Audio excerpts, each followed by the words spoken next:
National standard examination 2026 ഒരു exam മാത്രമല്ല, ഇന്ത്യയിൽ നിന്ന് ഇന്റർനാഷണൽ സയൻസ് ഒളിമ്പ്യാഡിന്റെ വേൾഡിലേക്കുള്ള നിങ്ങളുടെ വലിയ സ്വപ്നത്തിലേക്കുള്ള ആദ്യ ചുവട്. 5 സ്റ്റേജ് ആയിട്ടാണ് എക്സാം കണ്ടക്ട് ചെയ്യുന്നത്. Stage 1 national standard examination for physics, chemistry, biology, astronomy and junior science. ഈ എക്സാം കണ്ടക്ട് ചെയ്യുന്നത് IAPT ആണ്, Indian association of physics teachers. Mode of examination MCQ type ആയിരിക്കും. ഒപ്പം നാഷണൽ വൈഡ് ഓഫ്ലൈൻ സെന്റേഴ്സും ഉണ്ടായിരിക്കുന്നതാണ്. 200 മുതൽ 300 വരെ കുട്ടികളെയാണ് ഓരോ സബ്ജക്റ്റിൽ നിന്നും സെലക്ട് ചെയ്യുന്നത്. Stage 2 INO Indian national olympiad conduct ചെയ്യുന്നത് Homi Bhabha centre of science education ആണ്. എക്സാം സബ്ജക്റ്റീവ് ടൈപ്പ് ആയിരിക്കും. സ്റ്റേജ് 2 നിന്ന് 35 കുട്ടികളെയാണ് സ്റ്റേജ് 3യിലേക്ക് സെലക്ട് ചെയ്യുന്നത്. Stage 3 OCSC orientation cum selection camp, HBCSC Homi Bhabha centre for science എഡ്യൂക്കേഷനിലെ 3 വീക്സ് ക്യാമ്പിലെ theoretical lectures, conceptual text, lab എക്സ്പെരിമെന്റ്സിലൂടെ ഫൈനലി ഇന്ത്യയെ റെപ്രസെന്റ് ചെയ്യാൻ 4 മുതൽ 6 വരെ കുട്ടികളെയാണ് സെലക്ട് ചെയ്യുന്നത്. Stage 4 PDT pre departure training, 1 മുതൽ 2 വീക്ക് വരെ special training for selected teams on advance problem solving, laboratory and team building. Last stage അഥവാ stage 5 international olympiads, International Physics Olympiad, International Chemistry Olympiad, International Olympiad for Astronomy and Astrophysics, International Junior Science Olympiad. 80ഓളം countries ആയിട്ടായിരിക്കും നിങ്ങൾ compete ചെയ്യുന്നത്. വിജയികളെ കാത്തിരിക്കുന്നത് merit certificates, cash awards, international medals, ഒപ്പം Indian institute of science, ISER, CMI പോലുള്ള രാജ്യത്തെ premium ഇൻസ്റ്റിറ്റ്യൂട്ടിലേക്ക് direct admission. ഇനി ആർക്കൊക്കെ ഇതിൽ അപ്ലൈ ചെയ്യാം? ക്ലാസ് 10, 11, 12 പഠിക്കുന്ന 2007 ജൂലൈ 1 മുതൽ 2012 June 30 ജനിച്ചവർക്കാണ് NSC physics, chemistry, biology, astronomy എഴുതാൻ കഴിയുന്നത്. ക്ലാസ് 8, 9, 10 പഠിക്കുന്ന ജനുവരി 1, 2012 2013 ഡിസംബർ 31 ഇടയിൽ ഡേറ്റ് ഓഫ് ബർത്ത് ഉള്ളവർക്കാണ് NSC JS എഴുതാൻ കഴിയുന്നത്. നവംബർ 21, 22 ദിവസങ്ങളിലായിരിക്കും എക്സാംസ് കണ്ടക്ട് ചെയ്യുന്നത്. NSC ആസ്ട്രോണമി നവംബർ 21 സാറ്റർഡേ 2:30 മുതൽ 4:30 വരെയും, NSC physics November 22 Sunday 8:30 to 10:30 വരെയായിരിക്കും. NSC chemistry November 22 Sunday 11:30 to 1:30. അതുപോലെ NSC biology November 22 Sunday 2:30 to 4:30 വരെയായിരിക്കും. NSC JS അഥവാ ജൂനിയർ സയൻസ് നവംബർ 22 സൺഡേ 2:30 മുതൽ 4:30 വരെ ആയിരിക്കും. നവംബർ 21, 22 ദിവസങ്ങളിലായിരിക്കും എക്സാം കണ്ടക്ട് ചെയ്യുന്നത്. NSC astronomy November 21 Saturday 2:30 to 4:30 വരെയും, NSC physics November 22 Sunday 8:30 to 10:30 വരെയും, NSC chemistry November 22 Sunday 11:30 to 1:30 വരെയും, NSC biology November 22 Sunday 2:30 to 4:30 വരെയാണ്. NSC JS junior science November 22 Sunday 2:30 to 4:30 വരെയാണ്. ഇന്ന് NSC 2026 തുടങ്ങുന്ന ഈ യാത്ര നാളെ ഇന്ത്യയിലെ വേൾഡ് സ്റ്റേജിൽ റെപ്രസെന്റ് ചെയ്യുന്ന ഒരു സയൻസ് ഒളിമ്പ്യാഡ് ചാമ്പ്യൻ ആകാനുള്ള അവസരമായി മാറട്ടെ. എക്സാമിനേഷൻ ഫീ ഓരോ സബ്ജക്റ്റിനും 300 രൂപയാണ്. IAPT സ്റ്റുഡന്റ് പോർട്ടലിലൂടെ ഇന്ന് ഓഗസ്റ്റ് 21 മുതൽ സെപ്റ്റംബർ 14 വരെ രജിസ്ട്രേഷൻ ചെയ്യാവുന്നതാണ്. എങ്ങനെയാണ് രജിസ്ട്രേഷൻ ചെയ്യുന്നത് എന്ന് നമുക്ക് ഈ വീഡിയോയിലൂടെ നോക്കാം. രജിസ്റ്റർ ചെയ്യാനായിട്ട് ബ്രൗസറിൽ IAPT.org.in എന്ന വെബ്സൈറ്റ് സന്ദർശിക്കുക. ഇപ്പോൾ നമ്മൾ ഹോം പേജിൽ എത്തിയിട്ടുണ്ട്. ഇവിടെ ആദ്യം കാണിച്ചിരിക്കുന്നത് സെൻറ്റർ രജിസ്ട്രേഷൻ ആണ്. അത് ഓഗസ്റ്റ് 1 മുതൽ സ്റ്റാർട്ട് ചെയ്തിട്ടുണ്ട്. നമുക്ക് വേണ്ടത് സ്റ്റുഡൻറ്റ് രജിസ്ട്രേഷൻ ആണ്. അത് ഓഗസ്റ്റ് 21 ഇന്ന് മുതൽ സ്റ്റാർട്ട് ചെയ്തിട്ടുണ്ട്. സെപ്റ്റംബർ 14 വരെയാണ് രജിസ്റ്റർ ചെയ്യാനായിട്ടുള്ള ടൈം. തൊട്ട് താഴെ എക്സാമിനേഷൻ ഡീറ്റെയിൽസും കൊടുത്തിട്ടുണ്ട്. ഓരോ എക്സാമും നടക്കുന്നത് ഏത് ദിവസങ്ങളിലാണ്, ഏത് ടൈമിലാണെന്നുള്ള കാര്യവും കൊടുത്തിട്ടുണ്ട്. പിന്നെ താഴോട്ട് വരുമ്പോഴത്തേക്കും നമുക്ക് എലിജിബിലിറ്റി ക്രൈറ്റീരിയ കാണാൻ സാധിക്കും. ആർക്കൊക്കെയാണ് എക്സാം എഴുതാൻ പറ്റുന്നതെന്നുള്ള ഡീറ്റെയിൽസ് അതിൽ കൊടുത്തിട്ടുണ്ട്. ദെൻ കോൺടാക്ട് ഡീറ്റെയിൽസ് ആണ്. അപ്പോൾ അത് ഇമ്പോർട്ടൻ്റ് ആയിട്ടുള്ള ഒരു ഇൻഫോർമേഷൻ ആണ്. സോ അത് നിങ്ങൾ എന്ത് ചെയ്യുക, ഒന്നെങ്കിൽ സ്ക്രീൻഷോട്ട് എടുത്ത് വെക്കുക, അല്ലെങ്കിൽ ആ കോൺടാക്ട് ഡീറ്റെയിൽസ് നിങ്ങൾ റൈറ്റ് ചെയ്ത് വെക്കുക. രജിസ്റ്റർ ചെയ്യാനായിട്ട് സ്റ്റുഡൻറ് ലോഗിൻ്റെ തൊട്ട് താഴെയുള്ള ലിങ്കിൽ നമുക്ക് ക്ലിക്ക് ചെയ്യാവുന്നതാണ്. അവിടെ ക്ലിക്ക് ചെയ്ത് കഴിയുമ്പോഴത്തേക്ക് നമ്മൾ ഈ ഒരു പേജിലേക്കാണ് എത്തുന്നത്.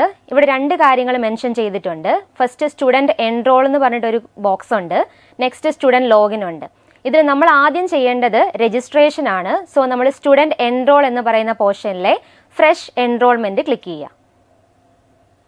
അപ്പോൾ നമ്മൾ എത്തുന്നത് ഈ ഒരു പേജിലാണ്. ഇവിടെ നമുക്ക് ജൂനിയർ സയൻസ് ആണോ സീനിയർ സയൻസ് ആണോ നമ്മൾ എക്സാം എഴുതുന്നുള്ള കാര്യമാണ് ചോദിച്ചിരിക്കുന്നത്.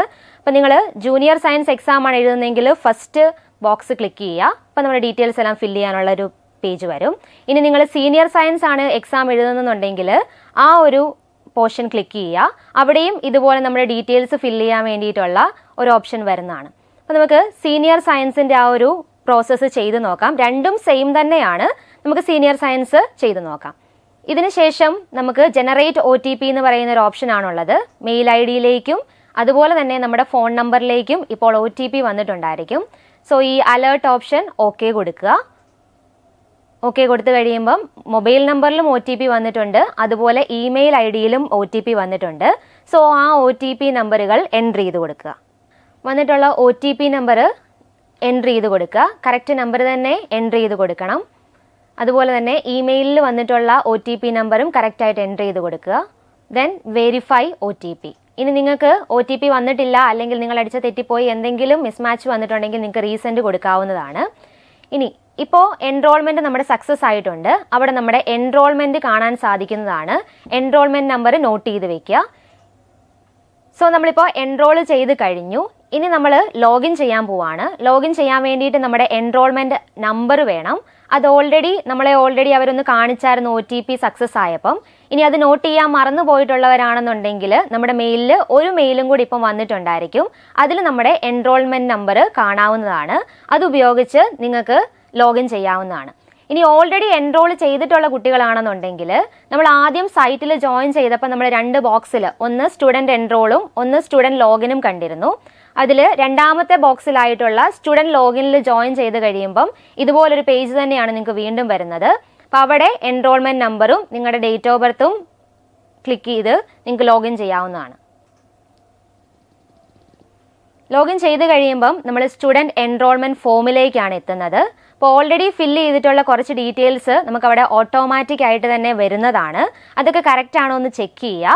ദെൻ നമ്മളിനി ബാക്കി ഡീറ്റെയിൽസ് ആണ് അപ്ലോഡ് ചെയ്യാൻ പോകുന്നത്. ആദ്യം നമ്മൾ ID സെലക്ട് ചെയ്യണം.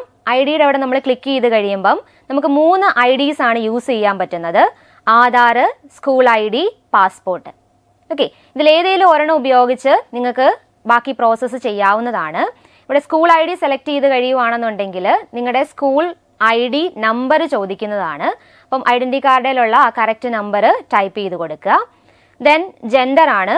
അപ്പം മെയിൽ ആണെന്നുണ്ടെങ്കിൽ മെയിൽ ക്ലിക്ക് ചെയ്യുക, ഫീമെയിൽ ആണെന്നുണ്ടെങ്കിൽ ഫീമെയിൽ ക്ലിക്ക് ചെയ്യുക. നാഷണാലിറ്റി അടുത്ത് ചോദിച്ചിരിക്കുന്നത് ഇന്ത്യൻ സിറ്റിസൺ ആണെന്നുണ്ടെങ്കിൽ ഇന്ത്യൻ സിറ്റിസൺ സെലക്ട് ചെയ്യുക.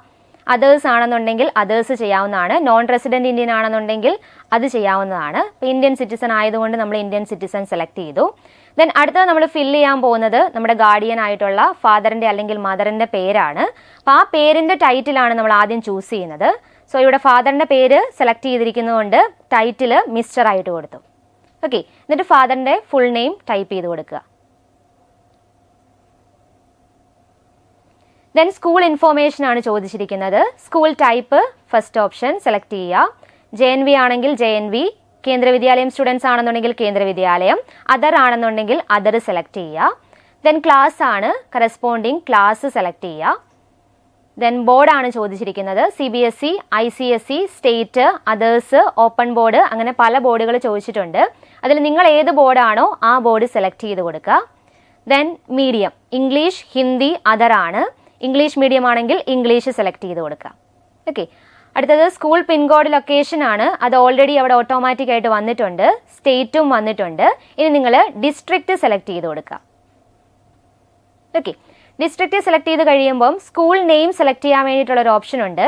അപ്പം രജിസ്റ്റർ ചെയ്തിട്ടുള്ള സ്കൂൾ ആണെന്നുണ്ടെങ്കിൽ നമുക്ക് താഴെ അവിടെ സ്കൂളിൻ്റെ പേര് കാണാവുന്നതാണ്.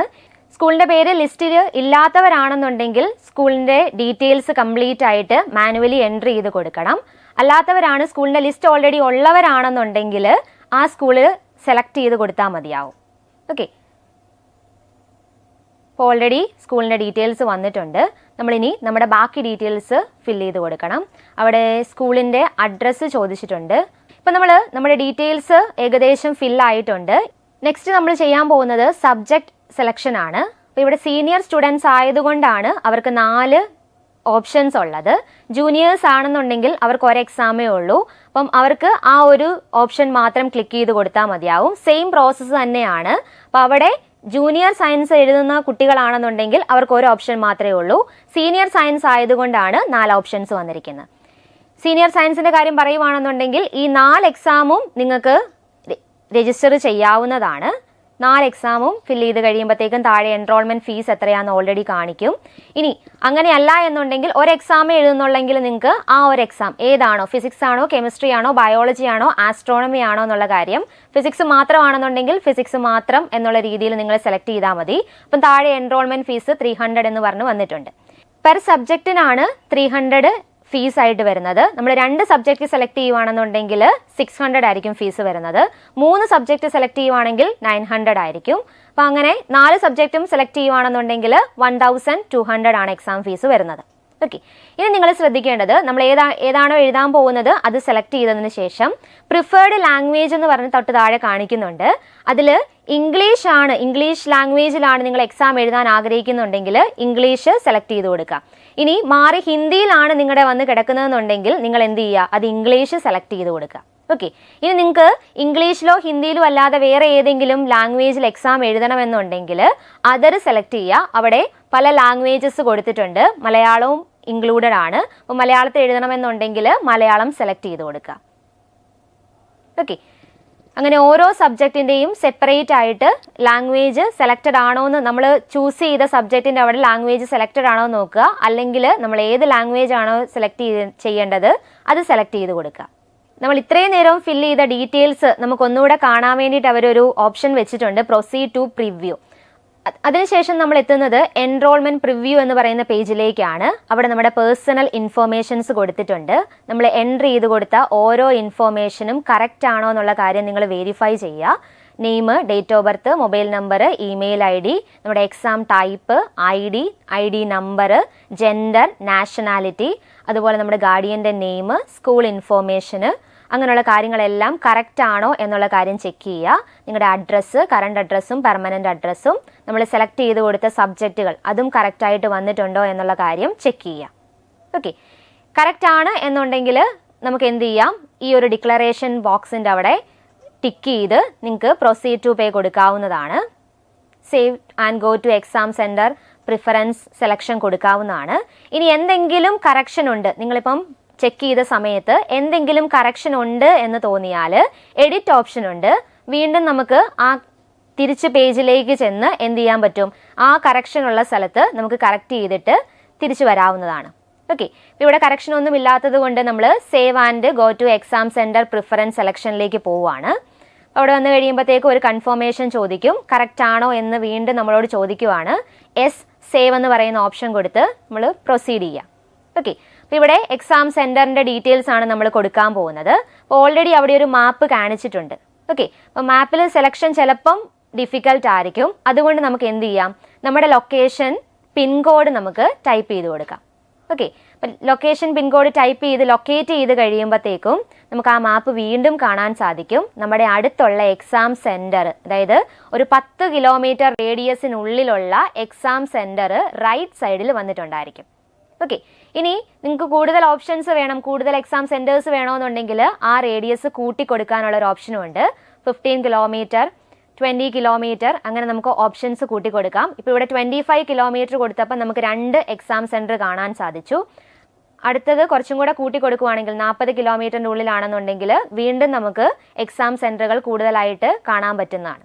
ഓക്കെ, അപ്പോൾ ഈ എക്സാം സെൻറ്ററിൻ്റെ അവിടെ സെൻറ്റർ ഏതാണെന്നും പറഞ്ഞിട്ടുണ്ട്, അതും നമ്മളുമായിട്ട് എത്രമാത്രം ഡിസ്റ്റൻസ് ഉണ്ടെന്നും പറഞ്ഞിട്ടുണ്ട്, അവിടെ എത്രമാത്രം സീറ്റുകൾ അവൈലബിൾ ആണെന്നും പറഞ്ഞിട്ടുണ്ട്. ഓക്കെ, അപ്പം കൂടുതൽ ഡീറ്റെയിൽസ് അറിയണമെന്നുണ്ടെങ്കിൽ നമ്മൾ അതിലൊന്ന് ക്ലിക്ക് ചെയ്ത് കൊടുക്കുക. അതിലൊന്ന് ക്ലിക്ക് ചെയ്ത് കൊടുക്കുമ്പോഴത്തേക്ക് നമുക്ക് അതിൻ്റെ കൂടുതൽ ഡീറ്റെയിൽസ് കാണാൻ പറ്റുന്നതാണ്. ഇവിടെ നമ്മൾ Kuriakose Elias English medium school select ചെയ്തപ്പം ഡിസ്റ്റൻസ് 6.3 കിലോമീറ്റർ ആണ്. അപ്പോൾ നമ്മൾ സ്കൂളിൻ്റെ ഡീറ്റെയിൽസ് സെലക്ട് ചെയ്ത് കൊടുത്തപ്പോഴത്തേക്കും അവിടെ നമുക്ക് എത്രമാത്രം ഡിസ്റ്റൻസിലാണ് ആ സ്കൂളെന്ന് കാണാൻ പറ്റി. അതുപോലെ ഓരോ സബ്ജക്റ്റിനും സബ്ജക്റ്റ് അവൈലബിലിറ്റി എത്ര സീറ്റ് വീതം ഉണ്ടെന്നുള്ള കാര്യം നമുക്ക് കാണാൻ പറ്റുന്നുണ്ട്. ജൂനിയർ സയൻസ് ആണെങ്കിൽ 100, ഫിസിക്സ് ആണെന്നുണ്ടെങ്കിൽ 198, അങ്ങനെ എത്ര സീറ്റ് ഉണ്ടെന്നും നമുക്ക് കാണാൻ സാധിക്കുന്നതാണ്. ഓക്കെ, അപ്പോൾ അതുപോലെ നിങ്ങൾ സെലക്ട് ചെയ്യുക, നിങ്ങളുടെ സെൻറ്റർ ഏതാണോ അത് നിങ്ങൾ സെലക്ട് ചെയ്യുക, സെലക്ട് ദിസ് സെൻറ്റർ. ഓക്കെ, അപ്പോൾ സെലക്ഷൻ കഴിയുമ്പോഴത്തേക്കും അവിടെ എസ് സെലക്ട് ദിസ് സെൻറ്റർ എന്ന് പറഞ്ഞിട്ട് ഒരു ബോക്സ് വരും, അത് സെലക്ട് ചെയ്ത് കൊടുക്കുക. ഓക്കെ, ദെൻ പേയ്മെൻ്റ് ആണ്. പേയ്മെൻറ്റിലേക്ക് വന്നു. നമ്മൾ എക്സാം സെൻറ്റർ സെലക്ട് ചെയ്ത് കഴിഞ്ഞ് നമ്മൾ പേയ്മെൻറ്റ് ഓപ്ഷനിലേക്ക് വന്നു. 2 സബ്ജക്റ്റ് സെലക്ട് ചെയ്തിരിക്കുന്ന കാരണം നമ്മുടെ പേയ്മെൻറ്റ് 600 ആണ്. നമ്മൾ സെലക്ട് ചെയ്ത ആ ഒരു സെൻറ്ററും അതിന് തൊട്ട് താഴെ കാണിക്കുന്നതാണ് preferred exam centre. Centre edit ചെയ്യണമെന്നുണ്ടെങ്കിൽ നിങ്ങൾക്ക് എഡിറ്റ് സെൻറ്റർ സെലക്ഷൻ എന്ന് പറഞ്ഞൊരു ഓപ്ഷൻ ഉണ്ട്, അവിടെ പോയി എഡിറ്റ് ചെയ്യാവുന്നതാണ്. ഇനി ലാസ്റ്റ് ടൈം നിങ്ങൾക്ക് ആ ആപ്ലിക്കേഷൻ ഒന്നും കൂടി ഒന്ന് എഡിറ്റ് ചെയ്യണം എന്നുണ്ടെങ്കിൽ എഡിറ്റ് ആപ്ലിക്കേഷൻ ഓപ്ഷനും ഉണ്ട്. പേ ചെയ്ത് കഴിഞ്ഞ് നിങ്ങൾക്ക് ഇത് രണ്ടും ചെയ്യാൻ സാധിക്കത്തില്ല. സെൻറ്ററും എഡിറ്റ് ചെയ്യാൻ പറ്റത്തില്ല, ആപ്ലിക്കേഷൻ ഫോമും എഡിറ്റ് ചെയ്യാൻ പറ്റത്തില്ല. അപ്പോൾ പേയ്മെൻറ്റ് ചെയ്യുന്നതിന് മുന്നേ തന്നെ നിങ്ങളുടെ ഡീറ്റെയിൽസ് എല്ലാം കറക്റ്റ് ആണോ എന്നുള്ള കാര്യം ചെക്ക് ചെയ്യുകയും എന്തെങ്കിലും എഡിറ്റ് ചെയ്യാനുണ്ടെങ്കിൽ എഡിറ്റ് ചെയ്യുകയും ചെയ്യാം. അതിനുശേഷം പേയ്മെൻറ്റ് മോഡ്സ് താഴെ കൊടുത്തിട്ടുണ്ട്. QR കോഡോ UPI ആണോ, കാർഡ്സ് ആണോ, നെറ്റ് ബാങ്കിങ് ആണോ, വാളറ്റ്സ് ആണോ എന്നുള്ള കാര്യം താഴെ ചോദിച്ചിട്ടുണ്ട്. അപ്പോൾ ആ 4 മോഡ് വെച്ച് നിങ്ങൾക്ക് പേയ്മെൻറ്റ് ചെയ്യാവുന്നതാണ്. ദെൻ പ്രൊസീഡ് ടു പേ കൊടുക്കുക. ഓക്കെ, അപ്പോൾ നമ്മൾ ഈ ഒരു പേജിലേക്ക് എത്തും. അവിടെ ടൈം ഔട്ട് കാണിച്ചിട്ടുണ്ട്. നമുക്ക് മൊത്തം 5 മിനിറ്റ് ആണ് കിട്ടുന്നത്. 5 മിനിറ്റിനുള്ളിൽ നമ്മൾ പേയ്മെൻറ്റ് ചെയ്യണം. പേയ്മെൻറ്റ് കാർഡ് പേയ്മെൻറ്റ് ഉണ്ട്, UPI ഉണ്ട്, QR കോഡ് ഉണ്ട്, നെറ്റ് ബാങ്കിങ് ഉണ്ട്. അപ്പം നിങ്ങൾക്ക് ഏതാണോ പ്രിഫറബിൾ അത് ഉപയോഗിച്ച് ചെയ്യാം. പേയ്മെൻറ്റ് ചെയ്തതിന് ശേഷം സക്സസ്ഫുൾ ആയി കഴിയുമ്പോഴത്തേക്കും ഒരു കൺഫർമേഷൻ പേജ് വരുന്നതാണ്. ആ കൺഫർമേഷൻ പേജ് നിങ്ങൾക്ക് അതുപോലെ തന്നെ മെയിൽ IDയിലും വരുന്നതാണ്. അപ്പോൾ നിങ്ങൾക്ക് അത് സ്ക്രീൻഷോട്ട് എടുത്ത് വെക്കാവുന്നതാണ്, അല്ലെങ്കിൽ പ്രിൻ്റ് എടുത്ത് സൂക്ഷിക്കാവുന്നതാണ്. അപ്പോൾ അതിൽ നമ്മൾ ഫിൽ ചെയ്ത ഡീറ്റെയിൽസും നമ്മുടെ എക്സാം സെൻറ്ററും കാര്യങ്ങളും എല്ലാം ഉണ്ടായിരിക്കുന്നതായിരിക്കും. Brilliant Study Center, India's #1 coaching center for NEET and JEE.